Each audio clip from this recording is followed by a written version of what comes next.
por su vida.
Bueno.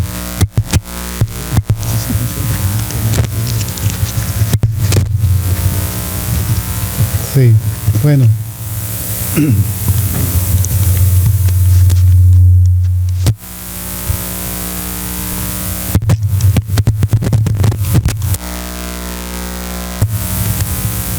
¿Sí me oyen?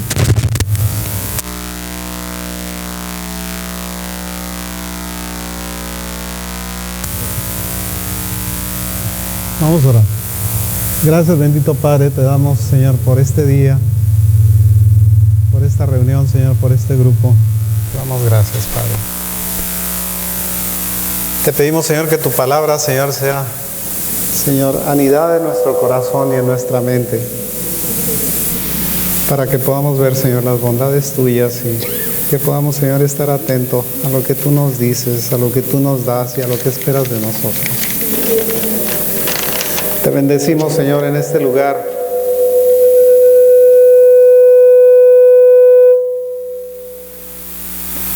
Y te rogamos nos guardes a cada una de las personas que estamos aquí, Señor, y que tu presencia, Señor, sea en cada una de nuestras casas. Te damos gracias por ello, Señor, en Cristo Jesús. Amén. Tengo 2 semanas o 3 semanas con una inquietud que ha estado, digamos, siendo cada vez más fuerte, porque estamos nosotros viviendo un tiempo muy importante. ¿Sí? Hay una novela escrita por un autor estadounidense que dice que nosotros estamos en el mejor de los tiempos y en el peor de los tiempos, ¿sí? Que nos tocó vivir esa parte. El mejor de los tiempos porque nosotros estamos a punto de ver la culminación del plan de Dios. En el peor de los tiempos porque a nosotros nos está tocando ver la diseminación, la entrada de la apostasía en el mundo, el desprecio a las cosas de Dios, a lo que espera Dios de nosotros. ¿Sí? Cuando nosotros estudiamos la Escritura, nos damos cuenta de que la Escritura nos presenta un plan que es puesto por Dios, en el cual nosotros podemos estarlo viendo a través de lo que ocurre con una nación que es Israel. Es notorio el hecho de que muchos llamados cristianos desprecian a Israel porque consideran que los judíos son una raza que tiene ciertas cualidades que no aceptan. Pero eso no significa que nosotros debamos de conservar, digamos, un pensamiento hacia Israel que sea negativo. La Escritura nos dice que de los judíos nos viene la ley, de los judíos nos viene la salvación, de los judíos nos vienen las promesas, de los judíos nos vienen todas las bendiciones que nosotros tenemos y que por lo tanto debemos de ser agradecidos con esa preservación del pensamiento judío. Nosotros hemos creído en nuestro Salvador, que es judío. Nació en Judea, pertenece a la casa real de Israel, de Israel, digo yo, porque no es solamente el cetro de Judá es el cetro de Israel, de la nación misma, de la cual el apóstol Pablo dice que nosotros somos parte, ¿sí? Que ya no hay judío, ya no hay griego, ya no hay hombre, no hay mujer, todos somos iguales delante de Dios. Desde el punto de vista espiritual, nosotros somos hijos de Dios, los que creemos pues que lo somos, ¿sí? Porque hay muchos que son nominales nada más, que pertenecen a una u a otra iglesia y que nada más son nominales en ella. Nominales quiere decir que tienen el nombre nada más, pero que no creen. Yo creo que el peor problema que nosotros podemos tener es ofender a Dios diciendo que somos, pero no le creemos, ¿sí? Queremos tener las bendiciones de Dios y muchos se acercan a la iglesia nada más por recibir las bendiciones de Dios y no por recibir los ordenamientos, los mandamientos, las órdenes que el Señor nos da para nuestra vida y para el comportamiento que debiéramos de tener.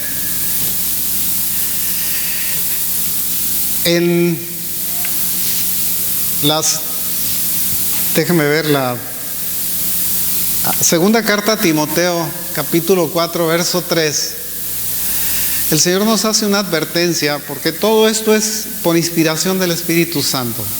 Nosotros entendemos que quienes escribieron la Escritura o quienes tuvieron en su mano, tuvieron la pluma divina, digamos, porque ellos recibieron la inspiración del Espíritu Santo para darnos los mensajes o el mensaje que nosotros tenemos de su palabra. Y dice: porque vendrá tiempo cuando no sufrirán la sana doctrina, sino que teniendo comezón de oír, se amontonarán maestros conforme a sus propias concupiscencias. Esto quiere decir que la doctrina tiene un propósito para nosotros y es conservarnos pegados a Dios, unidos a Dios, manteniéndonos, digamos, en comunión perfecta con el Señor. Uno de los problemas que ha ocurrido con el tiempo es que la gente se ha hecho muy pragmática, es decir, le gustan las cosas prácticas. Por otro lado, el hedonismo ha dado entrada, digamos, a la iglesia y a las gentes que supuestamente debiéramos de ser creyentes y nos preocupamos más por divertirnos que por respetar los principios de Dios. Por otro lado, hay un apagamiento, una, digamos, obnubilación, sueño respecto al mensaje que nos da la palabra de Dios y al escuchar, digamos, las amonestaciones que nos da como que fueron para otro y no para nosotros. Cuando escuchamos, por ejemplo, una amonestación del Señor, volteamos a ver al vecino y decir: te lo están diciendo por ti, ¿sí? No por mí, yo no tengo nada que ver en eso. Sin embargo, es una cosa cierta que nosotros, a medida que van pasando los años y nos vamos acercando más al final, la gente se va olvidando de que nosotros tenemos promesas en la Escritura, pero también amonestaciones en la Escritura. Y una de las cosas que me llama la atención es el acercamiento que nosotros tenemos al cumplimiento del aniversario 70 de la fundación de Israel. Está el 14 de mayo, empieza el año del cumplimiento empieza el año y termina el 13 de mayo del 2019. ¿Sí? Ese año, ese periodo de tiempo es un periodo de tiempo muy importante. Les voy a platicar un poquito respecto a la historia porque tiene que ver lo que está ocurriendo con nosotros, y lo que está ocurriendo tiene que ver con la promesa de que el Señor regresa, ¿sí? Y de que estamos cerca de ver ese regreso. Lo que pasa es que la gente no lo cree. Le podemos nosotros hablar a alguien del regreso de Cristo y dice: no me salgas con cuentos, no me digas eso es una mentira, es una fantasía que fue inventada por los judíos para dominarnos intelectualmente. Esto, por supuesto, tiene consecuencias, porque nosotros nos apartamos de las posibilidades de tener salvación a través del Señor, del Señor Jesucristo. Tenemos nosotros la salvación. ¿Sí? La Escritura dice: cree en el Señor Jesucristo y serás salvo tú y toda tu casa. ¿Sí? Esa es como una sentencia que nos da, pero el creer no significa sencillamente decir yo creo, pero no te creo en esto, pero no te creo en aquello, pero no creo en las cosas que dijiste y no creo en las cosas que ocurrieron. En alguna ocasión les he platicado que tenía yo un amigo radiólogo que era judío, y se me ocurrió preguntarle, porque pues yo siempre he estado interesado en estudiar la Escritura, y se me ocurrió preguntarle respecto al Éxodo. Y me dice, no te creas, esas son patrañas, dice, son mentiras, fue una familita ahí que salió y se hicieron toda una historia de ella. ¿Sabe qué, hermano? Ya no dije nada. Dije, esto es una cuestión de fe. ¿Lo creemos o no lo creemos? Esa es la verdad, ¿sí? Tal vez algunos piensan que nosotros somos tontos por creerlo, pero la Escritura dice que el principio de la sabiduría y de la inteligencia es el temor al Señor, el respeto al Señor. Ahí es donde está puesta, digamos, nuestra inteligencia, nuestra sabiduría. Otra vez se me estaba ocurriendo decir, bueno, si estamos teniendo tantos problemas con las mujeres embarazadas, ¿por qué no les ponemos una malla en el abdomen cuando están embarazadas y las protegemos de radiaciones electromagnéticas? Me dice mi señora, ¿sabes qué? Me dice, eso dice, regístralo. ¿Por qué alguien lo va a hacer? Y luego tú no vas a tener nada que ver. En una ocasión se me ocurrió inventar un avión que en caso de una falla tuviera la capacidad de desprender la cabina y dejar que la cabina flotara. Alguien lo hizo ya en Rusia. Ya protegen a los aviones de pasajeros de esa manera. Se les siguen estrellando porque están viejos. En el libro de Deuteronomio, ¿sí?, el capítulo 27 y capítulo 28 habla sobre las bendiciones del monte Gerizim y las maldiciones del monte Ebal, ¿sí? Y las lee. Si usted empieza a leerlas, se va a dar cuenta por qué el Señor les puso esas condicionantes a la nación y qué fue lo que pasó para que la nación tuviera que salir en determinado tiempo de la nación, digamos, que estaban ocupando. A veces no entendemos la diáspora babilónica, por ejemplo, la salida de los 70 años que estuvo Judá fuera de la porción de tierra que le correspondía. No lo entendemos porque pensamos que fue algo que se les ocurrió a los babilonios y los echaron para afuera y destruyeron la ciudad y destruyeron el templo. En realidad lo que pasó fue un castigo que el Señor le había puesto a la nación, porque durante 490 años ellos no habían dejado a la tierra descansar. La tierra necesitaba tener sus descansos cada 7 años. No podían dejarla seguir adelante. Ellos lo siguieron haciendo y lo siguieron cosechando, y no les importó el mandamiento que el Señor les había dado de que tenían que dejar que la tierra descansara, que la tierra tuviera también su Shabbat, digamos, su sábado, ¿sí? Los 70 años precisamente corresponde a 70, a una parte de los 490 días, la séptima parte de los 490 años que estuvieron ocupando la tierra sin permitir que la tierra se descansara, y se lo cobró. Y estaba dentro de la Escritura también como una advertencia, diciéndoles, te voy a echar para afuera porque no dejaste descansar la tierra, porque no permitiste que la tierra tuviera su reposo como estaba previsto por Dios. Cuando nosotros hablamos del reposo del sábado, la gente se ofende porque piensa que nosotros estamos judaizando, y es un mandamiento. ¿Cuál es el problema?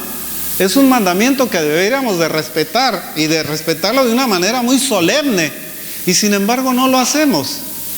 Pensamos que nosotros estamos exentos, porque nos podemos brincar el mandamiento y que de todas maneras Dios me ama, ¿sí? Anteponemos la idea, digamos, de que Dios nos ama aunque nosotros nos brinquemos sus mandamientos, y eso no es posible. El amor del Señor se basa en la fidelidad que nosotros tenemos en guardar lo que el Señor espera de nosotros. Muchos son llamados, dice, y pocos son escogidos. ¿Por qué son pocos los escogidos? Porque los llamados no quisieron hacer lo que quien les llamó les dijo que hicieran, ¿sí? Ese es el problema. ¿Por qué escoge a muy pocos?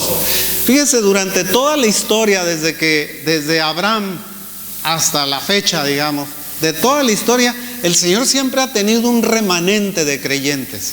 Siempre, generación tras generación tras generación, ha habido muchos que se dicen creyentes y son unos pocos los que verdaderamente han guardado los mandamientos del Señor. Son muy pocos.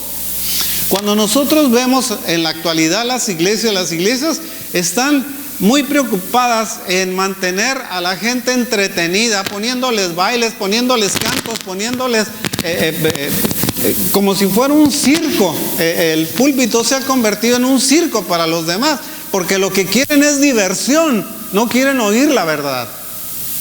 La gente, cuando empieza a escuchar la verdad, empieza a decir que es demasiado pesado para ellos y se van a otro lugar en donde las cosas sean más light, como si fuera un evangelio barato, un evangelio que no costara nada. Cuando hablamos de Israel, muchos se ofenden porque nosotros estamos hablando de una nación a la cual debiéramos nosotros de bendecir. Bendecir, dice, a todo el que te bendeciré al que te bendiga, maldeciré al que te maldiga, ¿sí? Y muchos piensan que Dios no tiene eso en cuenta y lo maldicen, en lugar de aceptar que nosotros somos parte de ese pueblo y que esa parte de ese pueblo hace que nosotros necesitemos tener respeto hacia ellos.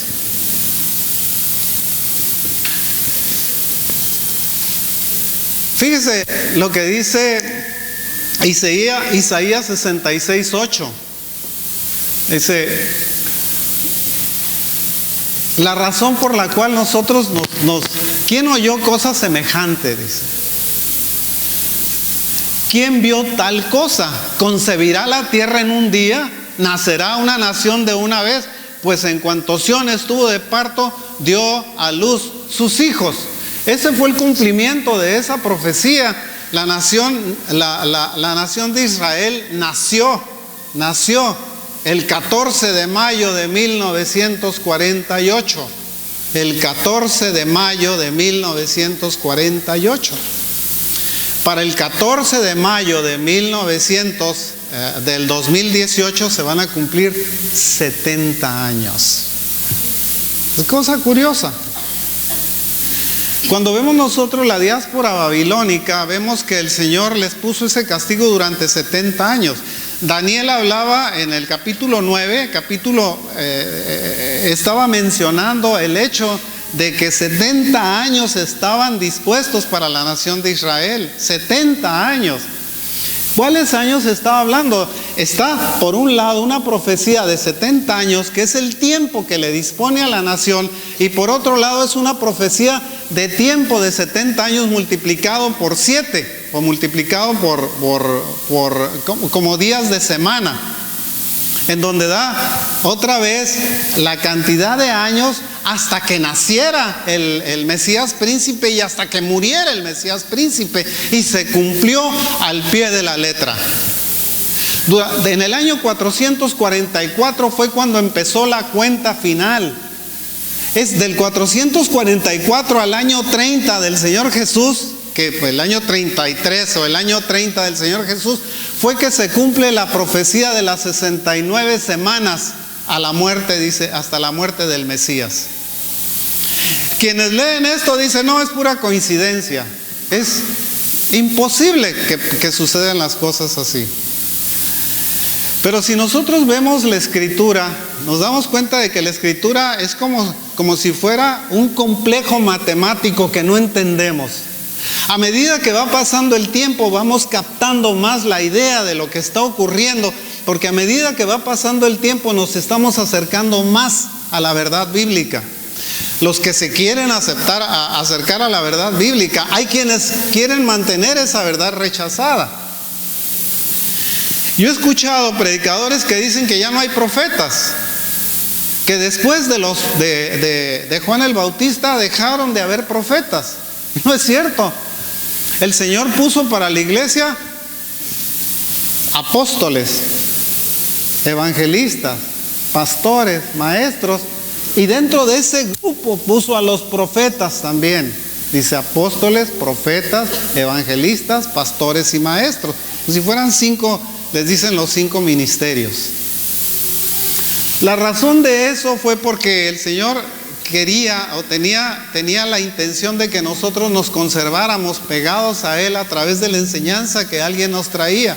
No toda la gente tiene el deseo de leer la Escritura. Hay quienes necesitan que la interpreten por alguna razón especial.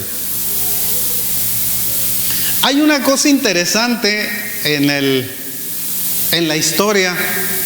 Hubo un profeta que nació en Alemania en el 1140.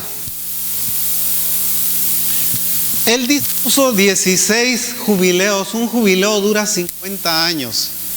La nación estaba obligada a tener sus descansos en el año 50. En el año 50 regresaban todas las propiedades a sus dueños.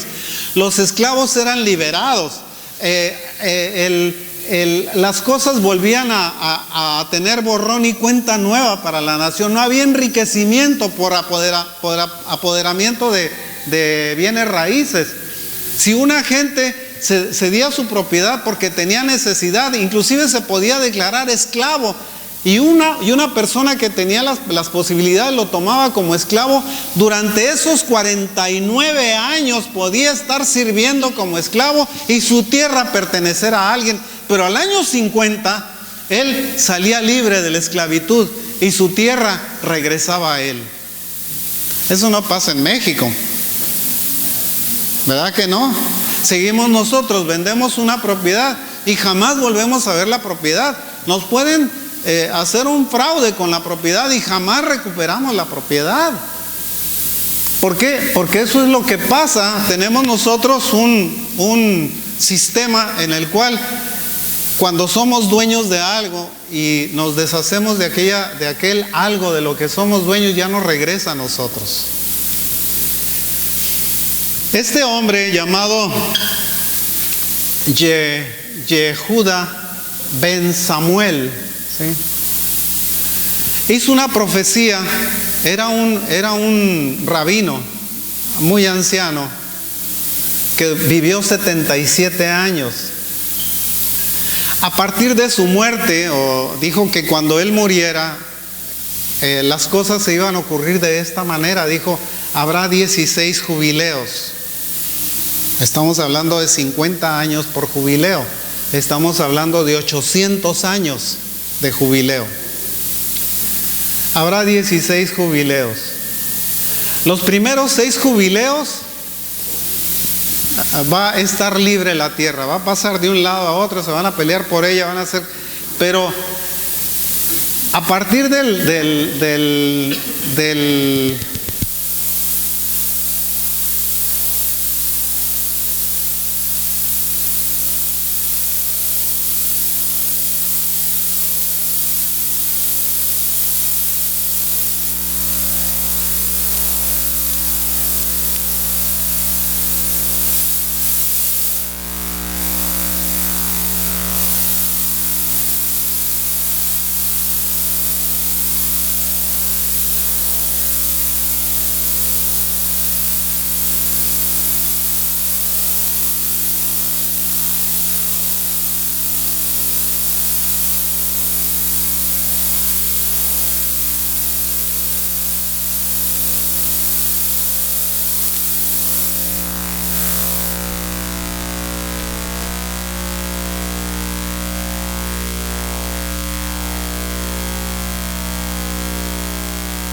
Sí.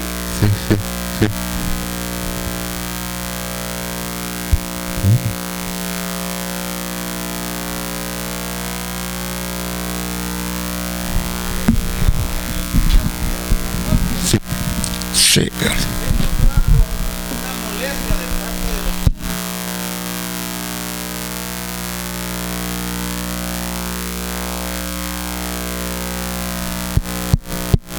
que de todas maneras estaban en guerra con los ingleses.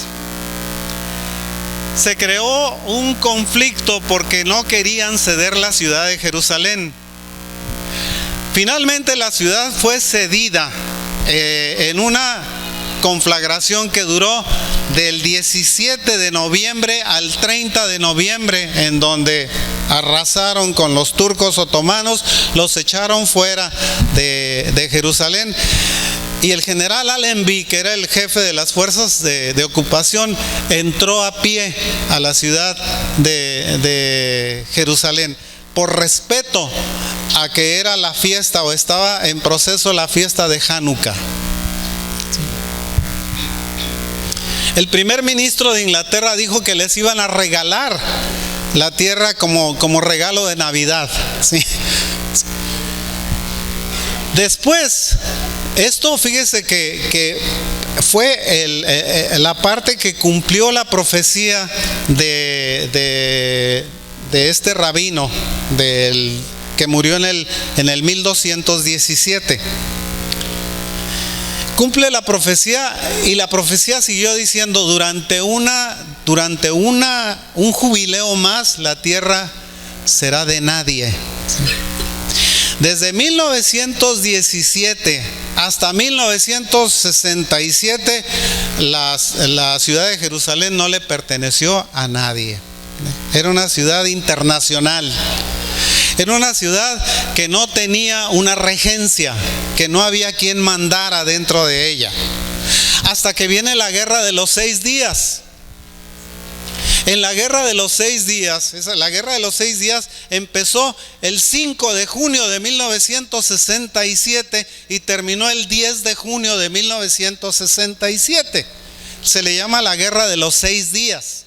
Pues si ustedes cuentan 5, 6, 7, 8, 9, 10, son 6 días. Por eso duró la guerra 6 días. Fue una guerra feroz que tuvieron que enfrentarse porque los jordanos pretendieron ocupar la ciudad para apoderarse de ella. Ocurrió que al tener esa ciudad otra vez, la ciudad empezó a tener una regencia de parte de los judíos, pero no se había determinado. La ONU en su declaración o en su propuesta o su decreto 181 creó un problema después de la declaración de Balfour, diciendo que la ciudad de Jerusalén no iba a pertenecer a nadie, que iba a ser una ciudad doble. Eso trajo el conflicto que hay en Medio Oriente. Estos crearon ese conflicto porque la ciudad se la han estado peleando y peleando y peleando continuamente, hasta que viene Trump y en la misma fecha, en diciembre del 2017, declara que la ciudad le pertenece a Israel. ¿Se cumplió la profecía? Todavía dice el cumplimiento del jubileo número 16, ¿sí? Dice: durante ese tiempo la ciudad le pertenecerá otra vez a la nación y luego vendrá el Señor. Esa fue la profecía que dio Ben Samuel, ¿sí? Lo curioso es que cuando nosotros vemos el tiempo de las profecías que nos fueron dadas, digamos, cuando vemos lo que ocurre con una generación, el Señor Jesucristo en el capítulo 24 de Mateo dice que no pasaría esta generación hasta que todas estas cosas sean cumplidas. La gente no lo quiere creer. Por eso existe un remanente, sí, que sí lo cree. Yo por lo menos sí le creo. Yo no pongo en duda la palabra de Dios, hermano. Una cosa es que no le entienda y otra cosa es que no le crea. A veces no le entiendo, pero sí la creo. Le voy a decir por qué. Yo en una ocasión le dije a un hermano: no, sabes que tú estás equivocado al estar pensando que tú tienes que creer, que tú tienes que razonar la escritura para creerla. No, le dije yo, estás mal, estás al revés. La escritura primero se pone en el corazón y luego se nos pasa a la mente. Cuando Dios quiere hacer la revelación, Él te pasa de tener la escritura en el corazón, te la pone en la mente para que la entiendas. No la pone primero en la mente, porque nosotros no somos gentes que razonamos aquello que le pertenece al creador del universo, y que el creador del universo lo puso de esa manera para que nosotros no tuviésemos el conocimiento o la sabiduría de cuándo va a venir el Señor. Imagínense que el Señor anunciara públicamente y se supiera públicamente que viene mañana. ¿Cómo cree que estaría este lugar? ¿Cómo cree que estaría? ¿Qué pasa cuando tiembla? No se llenan las iglesias de gente porque dicen: ay, no, vamos a pedirle a Diosito que tenga compasión de nosotros. Eso viene. ¿Qué está ocurriendo? Fíjese, el 1 de enero de este año, ¿sí?, ocurrió una luna nueva, una luna llena, que fue una luna de sangre, ¿sí? El 31 de enero apareció lo que se conoce con el nombre de una luna azul, ¿sí?, que también era una luna llena. Eran dos lunas que estaban determinando que este año es el año de Israel, ¿sí? ¿Qué va a pasar con nosotros? ¿Qué ocurre con nosotros? Bueno, hay una promesa que dice que los que quedemos, está en la carta a los tesalonicenses, dice: lo que quedemos en aquel tiempo, el capítulo 4, los que hayamos quedado, dice, sí, se lo voy a leer para que los que hayamos quedado. Eso de que hayamos quedado me suena muy curioso, muy llamativo, digamos.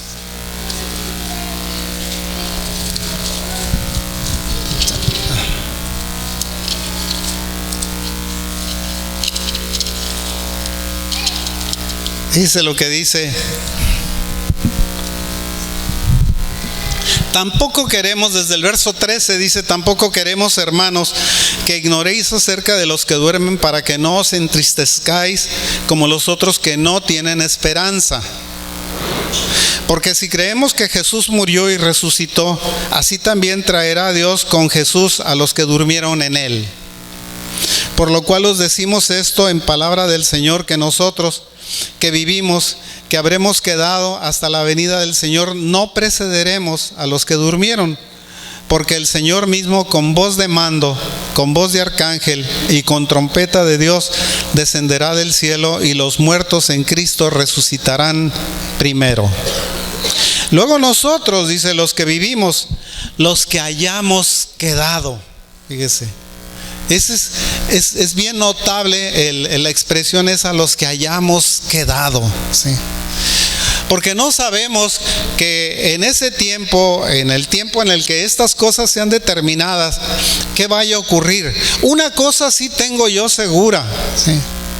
Cada vez que ocurre algo en este mundo que pone en evidencia o que habla respecto a las cuestiones bíblicas, hay un filtro para el pueblo creyente. Ese filtro muchos cristianos no lo pasan. No pasan el filtro, por ejemplo, de la aceptación de homosexuales. Para muchos es normal. No pasan el filtro de la aceptación de que Jerusalén le pertenece a Israel. No lo pasan, es un filtro. Porque cada una de esas cosas, lo único que nos está mostrando es que Dios sigue siendo soberano. El Señor es el dueño, es el dueño de este mundo. Nosotros no tenemos nada que ver en esto, somos extranjeros y peregrinos en este lugar. El Señor determinó por su bondad y por su misericordia que nosotros fuéramos parte de esta creación. Él quiso que fuéramos parte de esta creación. Y hay quienes son tan soberbios que piensan que ellos son los dueños. Y la verdad es que nosotros estamos ocupando este lugar por la bondad del Señor.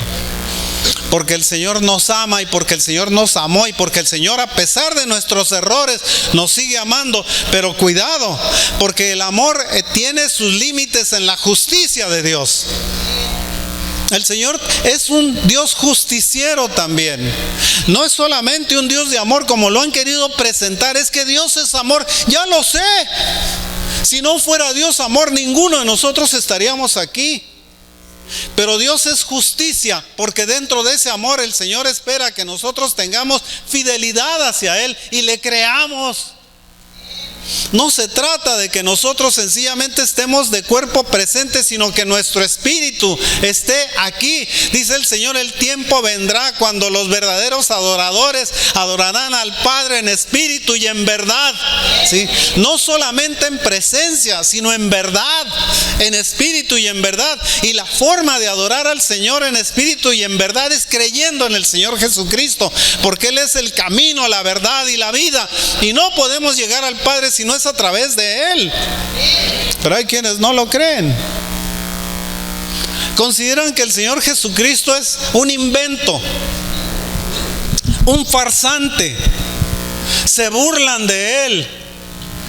Le han hecho toda clase de escarnios, no solamente cuando lo tenían en la cruz, sino actualmente vemos a gente haciéndole escarnios al Señor Jesús, maldiciéndolo, hablando mal de Él. Pero el tiempo tiene que cumplirse. Mateo 24, 32 al 35. Nacerá una nación en un día. Nació en un día, el 14 de mayo de 1948. Nació la ciudad, dice. De la higuera aprended la parábola. Cuando ya su rama está tierna y brotan sus hojas, sabéis que el verano está cerca. Siguiente. Así también vosotros, cuando veáis todas estas cosas, conoced que está cerca, a las puertas. De cierto os digo que no pasará esta generación hasta que todo esto acontezca. El cielo y la tierra pasarán, pero mi palabra no pasará, dice. Porque nosotros debemos de tener presente que una generación para el Señor son 70 años, en los más fuertes 80. Pero la generación para el Señor son 70 años. Esos 70 años que están siendo marcados con la deportación de la nación de Judá a la diáspora babilónica, con la destrucción del templo de Jerusalén en el año 70 de nuestra historia, con el tiempo que ha pasado desde la destrucción de Jerusalén hasta el tiempo actual, han pasado 2000 años judíos. Acuérdese que el año judío tiene 360 días. No son 365, tiene 360 días. Han pasado 2000 años judíos desde que el templo fue destruido hasta que la nación fue constituida otra vez. Pasaron todavía al cumplimiento de las genealogías, digamos, o de los jubileos. Los jubileos se cumplieron al pie de la letra. Cuando nosotros pasemos después del 2018 al 2019, se acabaron los jubileos. No hay más profecías de ellos. La profecía se acabó. ¿Qué es lo que está pasando con la gente? Que estamos nosotros en un tiempo de prueba.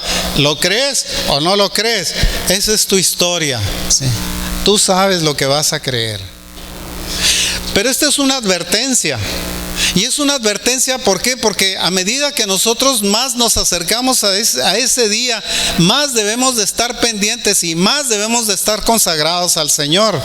No podemos pasarnos la vida jugando a la iglesia. Jugamos a la iglesia a veces. Ese jugar a la iglesia significa que nosotros no tenemos un compromiso estricto con el Señor, en el cual le digamos: Señor, yo estoy contigo en las buenas, en las malas, en la enfermedad, en la salud, en lo que sea, Señor, en la pobreza, en la riqueza. Cuando esté, Señor, muriéndome, estoy contigo de todas maneras. Tú eres mi Señor, eres mi Salvador, y yo te creo a ti, Señor. Mucha gente no lo hace de esa manera. Transfieren sus prioridades a algo que es pasajero, que algo que no va a durar. A veces le prestan más atención al perro que a presentarse delante del Señor. Venimos aquí a presentarnos delante del Señor. ¿Por qué? Porque a través de esa presencia que nosotros tenemos le estamos diciendo: Señor, yo te amo, ¿sí? Señor, te amo, te amo. Lo cantamos aquí, lo estamos cantando continuamente: te amo, Señor. Pero a veces no lo demostramos, ese te amo, porque no le creemos al Señor.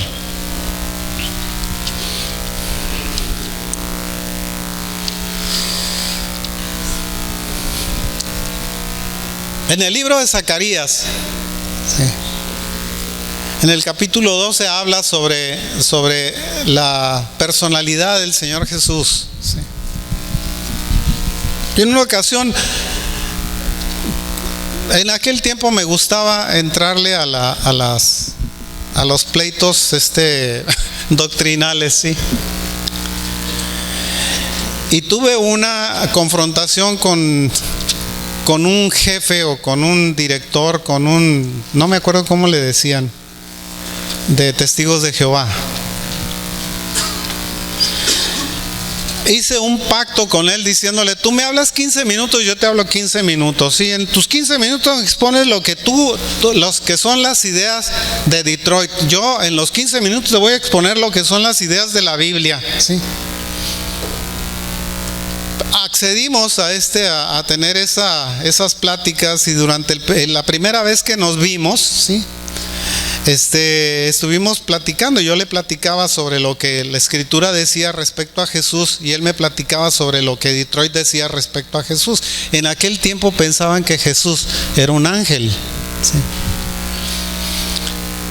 Hasta que le mostré esta profecía que estaba en Zacarías, que dice que al Señor, dice, lo apreciaron por 30 piezas de plata.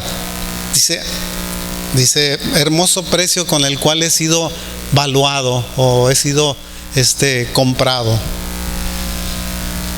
Cuando oyó eso, él, haga de cuenta que se quebrantó, ¿sí? Dice: yo pensaba que esto había sido un cuento, porque toda la información que recibía la recibía de Detroit. Todo lo que saben, lo saben de Detroit. Detroit les marca una doctrina que ellos deben de creer, y la creen. Por eso los vemos en la calle caminando de un lado para el otro, llevando sus doctrinas, ¿sí? Que nacen de allá de Detroit. Si ustedes ven la Biblia, al Señor Jesucristo lo consideran un Dios, no lo consideran Dios.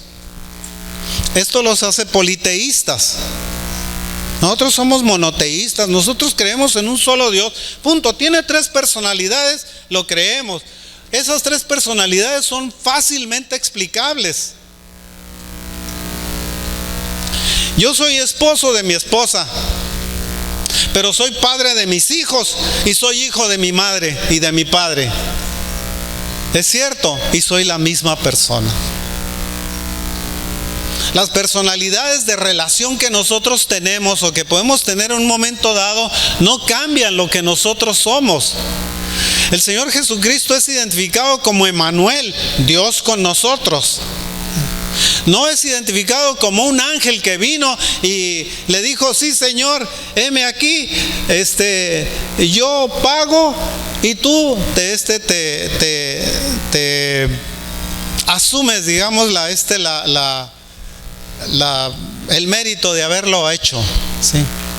El Señor dijo en su palabra, y lo dice en Isaías, dice, vivo yo, que no ha sido creado otro Dios antes de mí, ni lo será después de mí. Vivo yo, dice el Señor.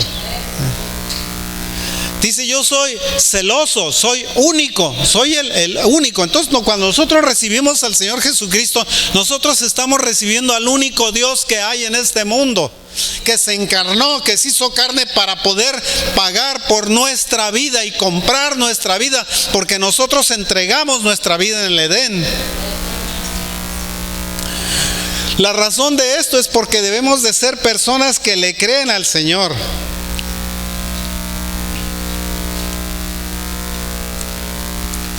¿Recuerdan lo que pasó el 21 de agosto del 2017?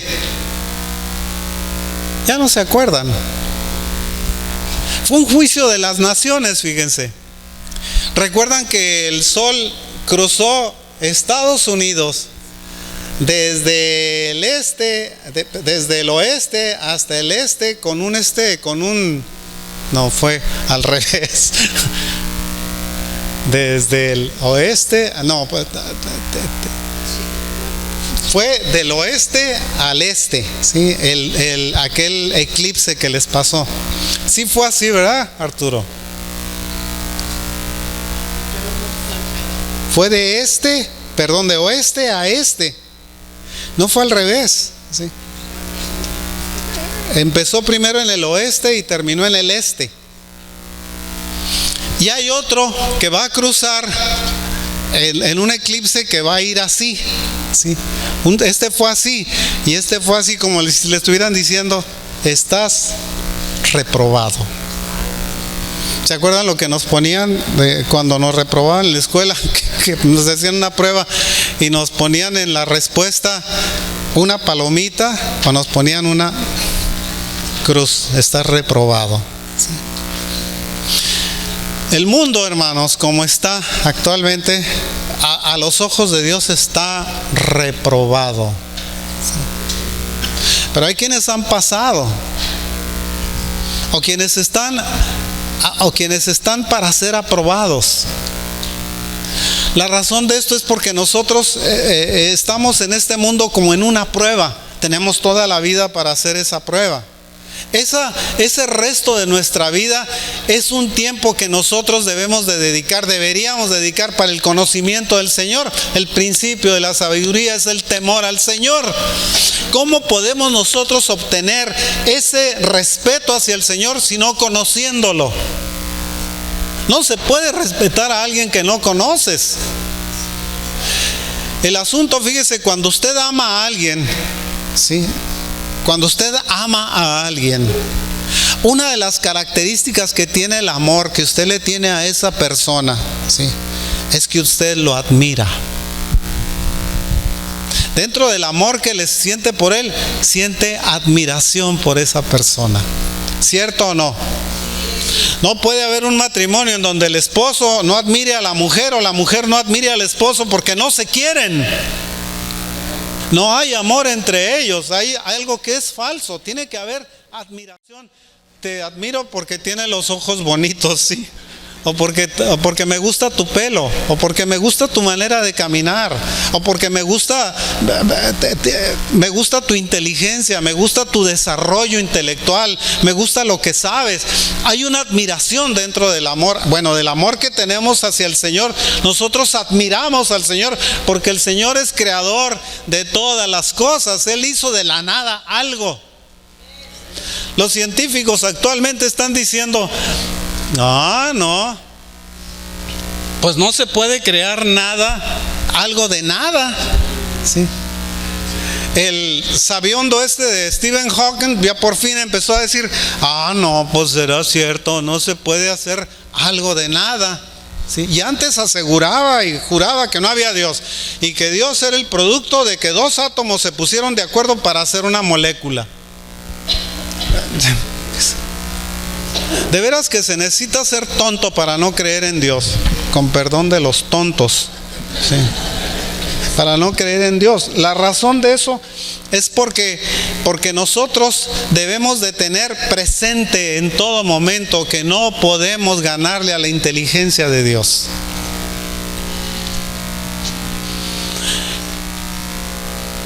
Cuando Job trató de entender al Señor, el Señor le dice: entremos a cuentas, ven para acá. Párate ahí, yo te voy a preguntar y tú me respondes. ¿Cuántos días tarda una sierva en parir?, le dice. Pues no sé. Entonces, ¿por qué te pones a hacer juicios sobre las cosas?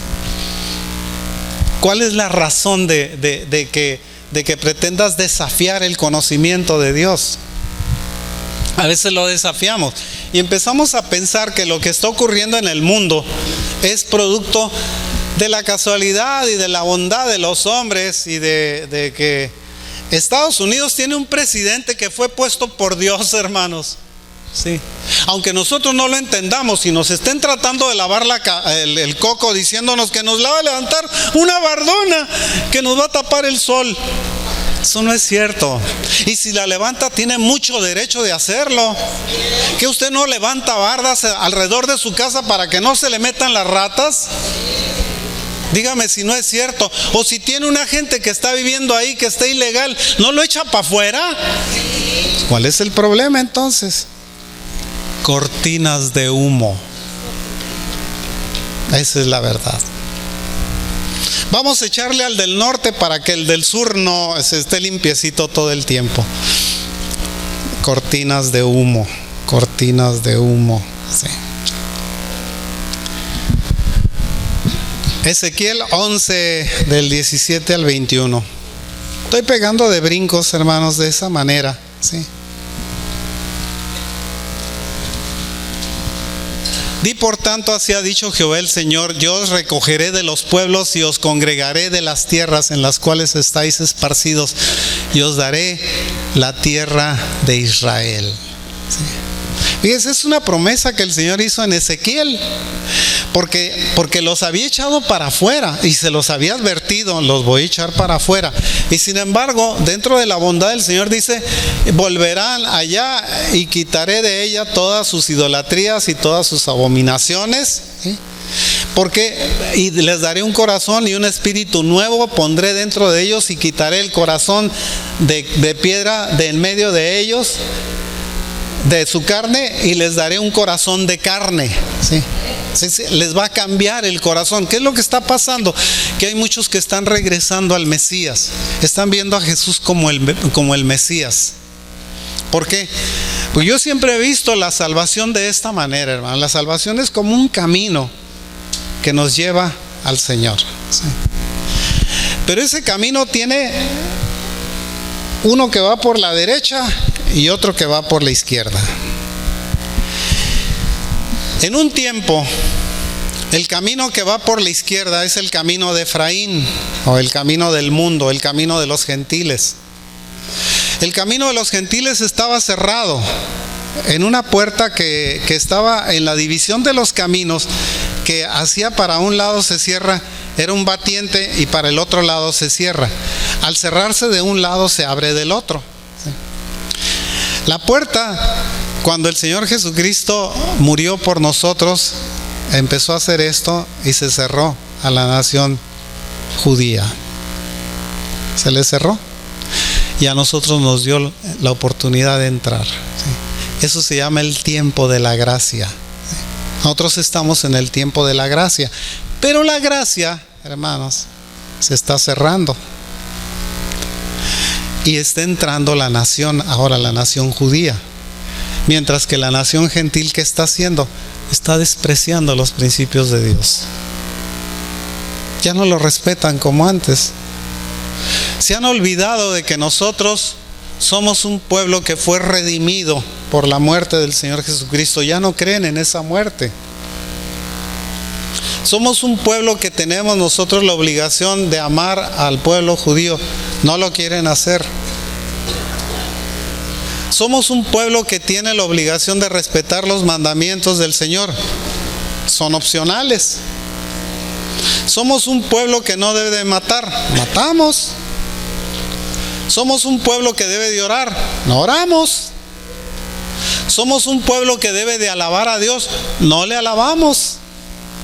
Porque pensamos que Dios está obligado a reconocernos a nosotros como su pueblo, porque nosotros estamos bajo la gracia barata que muchas veces pensamos que podemos tener.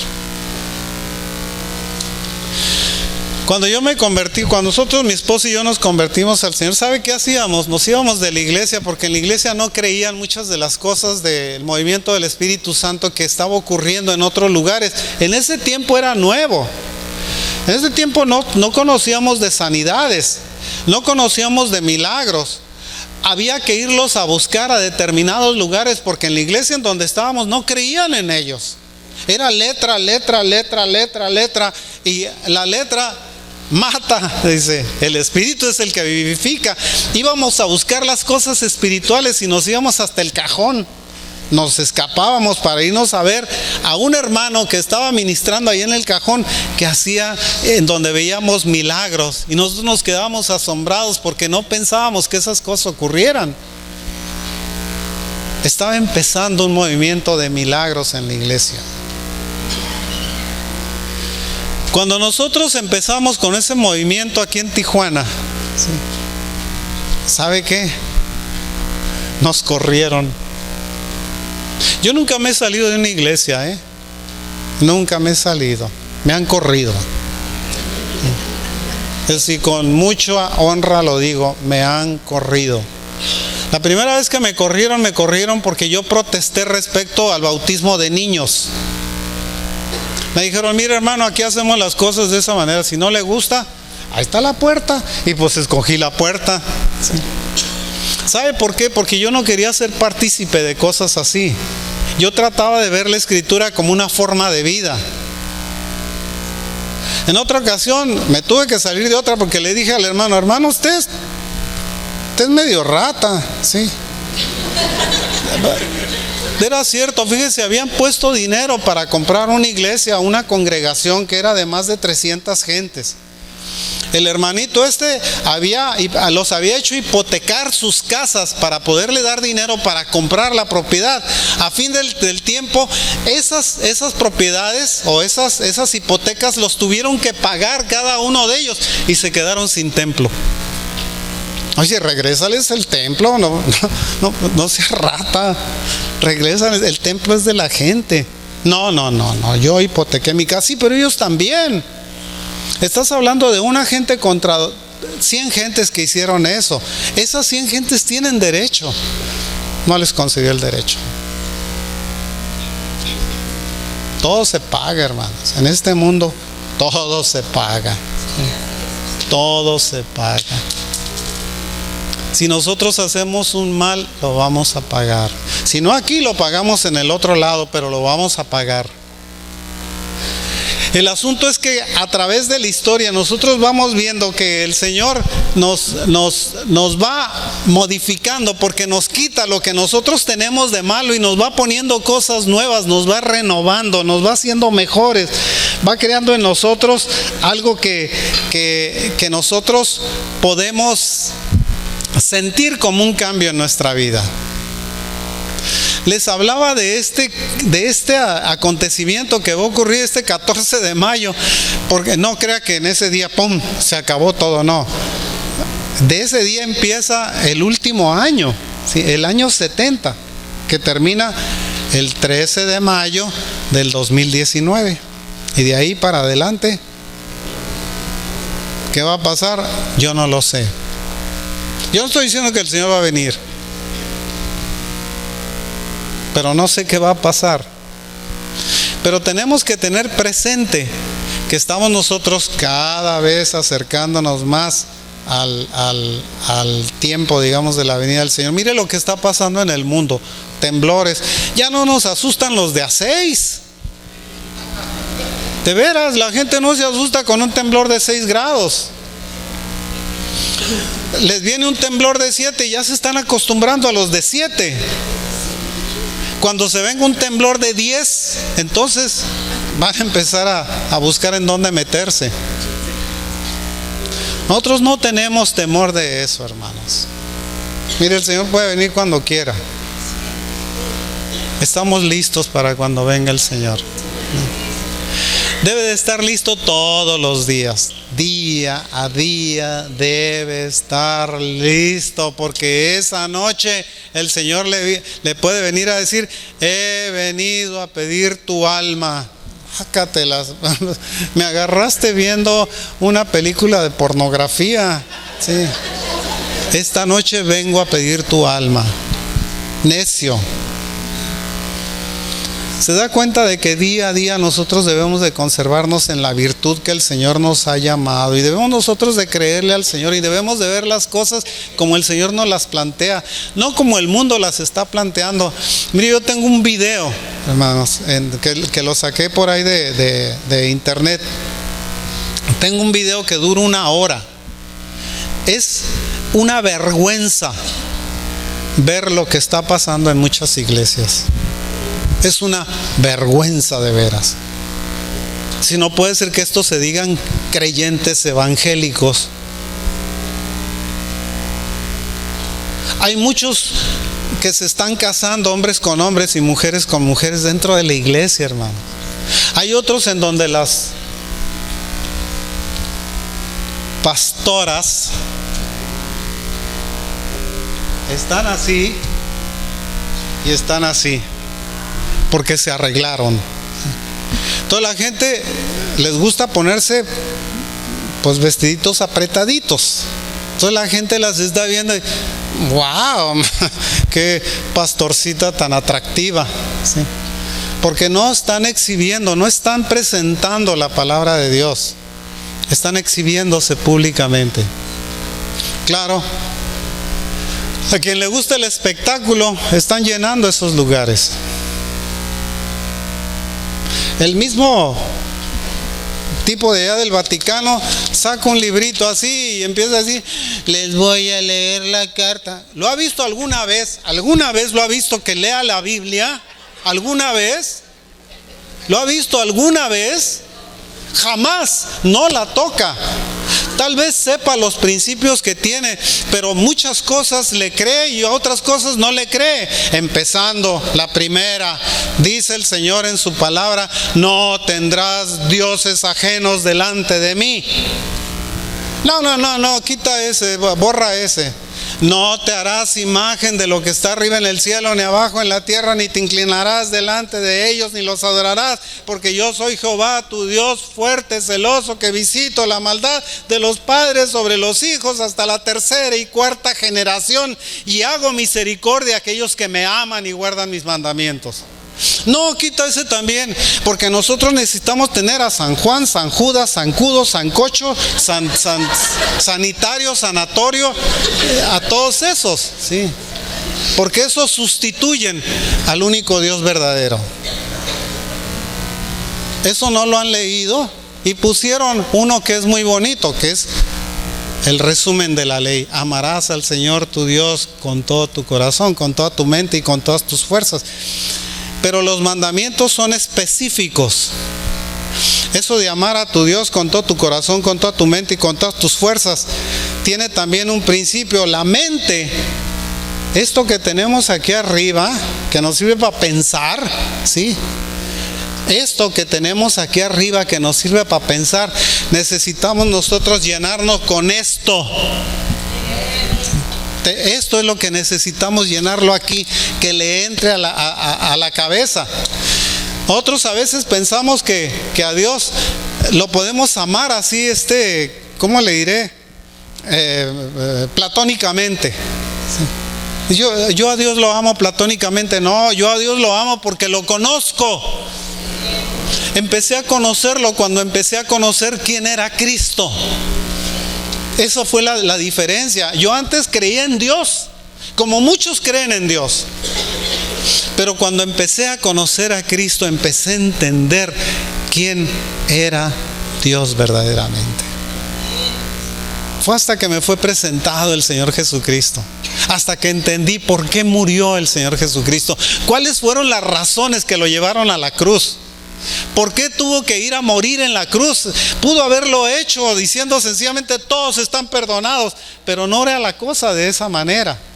Teníamos nosotros que pasar por todo el proceso del conocimiento del Señor, y el Señor tuvo que pasar por todo el proceso de traer su presencia al mundo, de mostrarle al mundo lo que era un hombre de virtud, un hombre de conocimiento de Dios y un hombre con el corazón de Dios. Y todavía el mundo lo agarra y lo lleva a una cruz, lo crucifica, lo mata. Y todavía el Señor, mostrando su amor, dice: les voy a demostrar que esta no es el final de las cosas. El final de las cosas estaba en la resurrección, que era el principio de una nueva vida. Eso fue lo que nos transfirió a nosotros. Eso es lo que tenemos. Y de eso, y en eso creemos. Hay gentes que dicen: no te hagas con eso, te mueres y se acabó. Pues si te mueres y se acabó. Si yo estoy equivocado, tú y yo vamos a ir al mismo lugar. Pero si yo estoy en la razón y tú estás equivocado, tú te vas a ir a donde dices que vas, y yo me voy a ir con el Señor. Esa es la diferencia. Ahí es donde estriba nuestra fe. ¿Es una fe convenenciera? Por supuesto.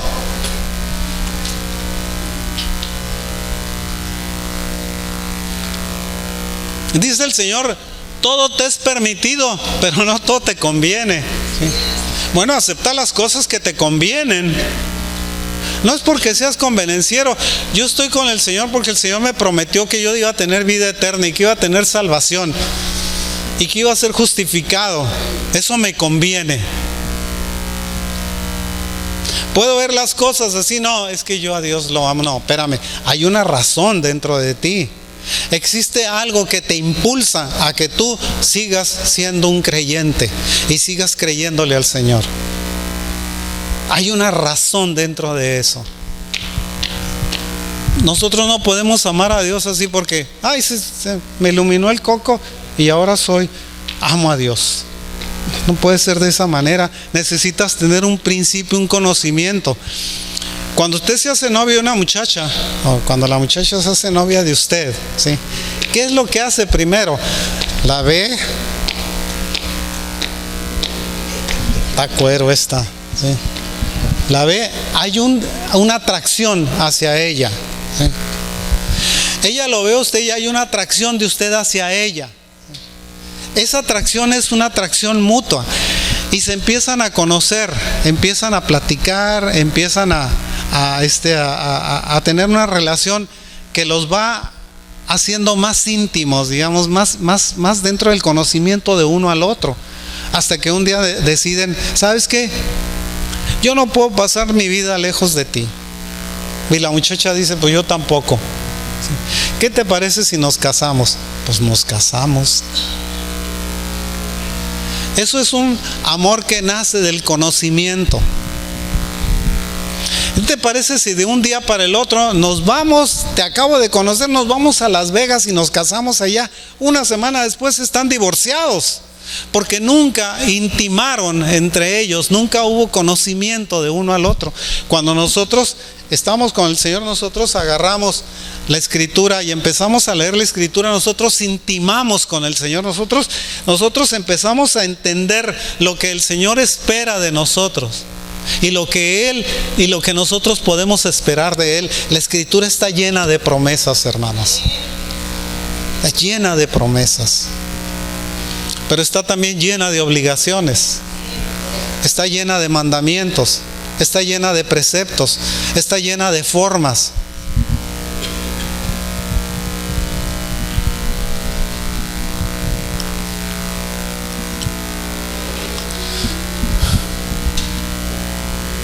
¿A quién le gusta la langosta?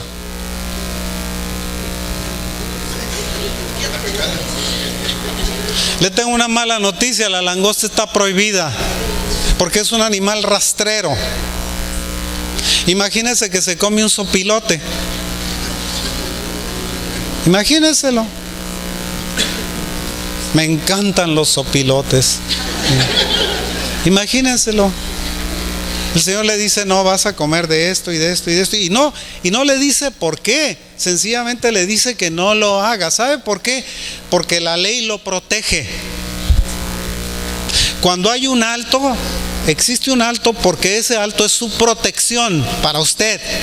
Ah, no, yo me lo paso porque soy muy bueno para manejar y se lo pasa y rájale, lo choca, mata a alguien o lo matan. Esa era la razón del alto. Aquí pasan las razones de la Escritura porque son altos para usted. No hagas esto, no te conviene. Puedes comer si quieres, pero no te conviene. Al rato vas a estar intoxicado y no lo sabes, no te conviene.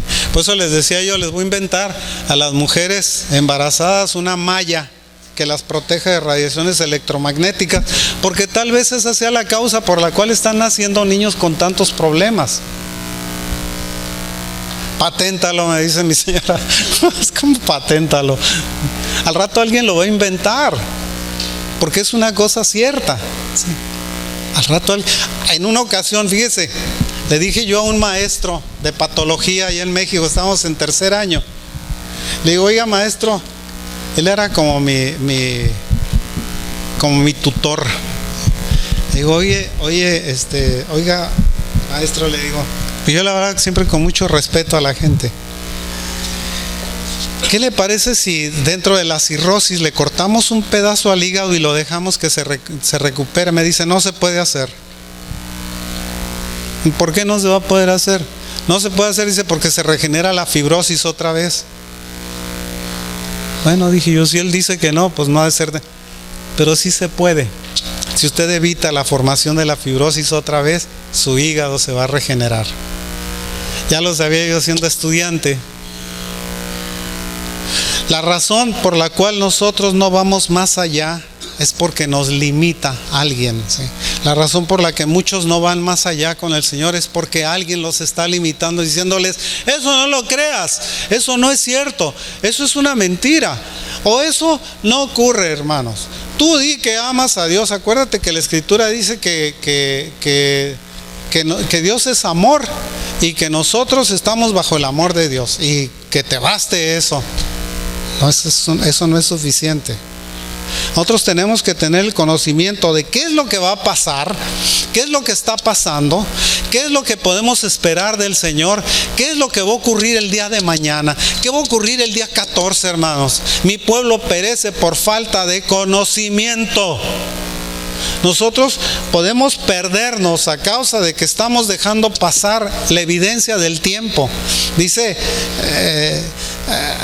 les decía a los judíos, a los fariseos, les decía, ustedes conocen el tiempo. Dice, ¿saben cuándo va a llover? Porque ven esto, porque ven aquello, porque ven las nubes de esta manera o de aquella manera. Dice, y no se han dado cuenta de lo que está delante de ustedes. ¿Por qué? Porque no es, el problema del hombre es taparse los ojos para no ver lo que es evidente.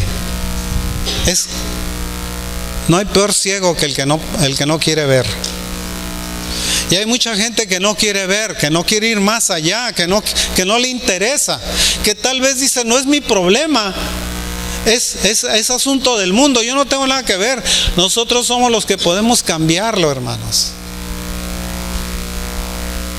¿Sabe cuántos abortos ocurren en Estados Unidos por año? ¿Cuántos homicidios de inocentes? Y están ahora luchando un grupo de gentes por defenderle la vida al que mató 17 estudiantes ahí en Florida. Pero no, se tientan el corazón para hacer un aborto. Eso no lo defienden, eso es indefendible. Pero hay que defender a un homicida. ¿Por qué no dejan a los padres de los jóvenes que mataron que los juzguen ellos? Y que le digan, nosotros somos los que vamos a decir qué va a pasar con este homicida. Es que ahora me arrepiento. No, sí, después de haberlo hecho uno se arrepiente de las tarugadas que hace, pero vas a levantarle, vas a volverle a dar vida a esas 17 gentes que les cortaste su existencia. Ya te arrepentiste, bueno, Dios te perdonó, estoy seguro, pero hay una ley que está sobre ti. ¿Soy malo? ¿Inmisericordia? ¿Qué cree que decía el Señor?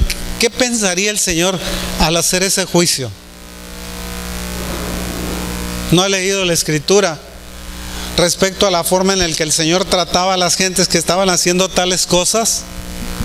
¿Sí?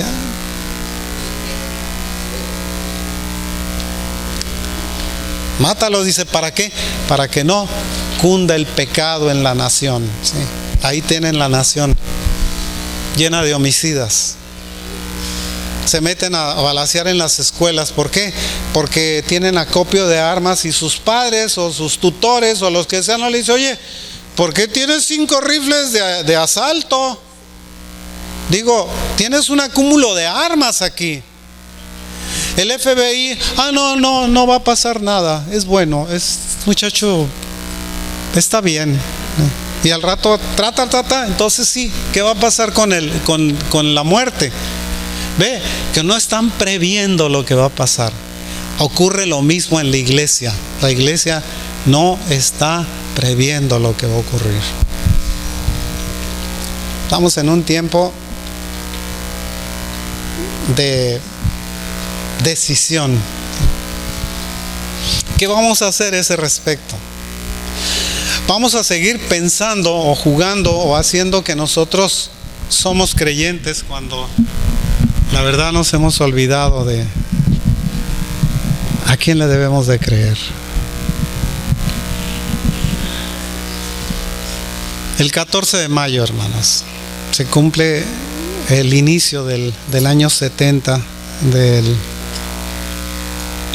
esa generación desde la creación de Israel. Algo va a pasar, yo no sé. Estoy seguro que Dios no deja las cosas de esa manera. Algo va a pasar. Pero bueno, la predicación es precisamente para que nosotros tengamos los ojos abiertos ante las evidencias del mundo. No podemos mantenernos los ojos cerrados. Tenemos que voltear a ver lo que ocurre. Susi, vamos a orar, hermanos. Vamos a dar oportunidad para poner nuestra vida en manos del Señor y para poder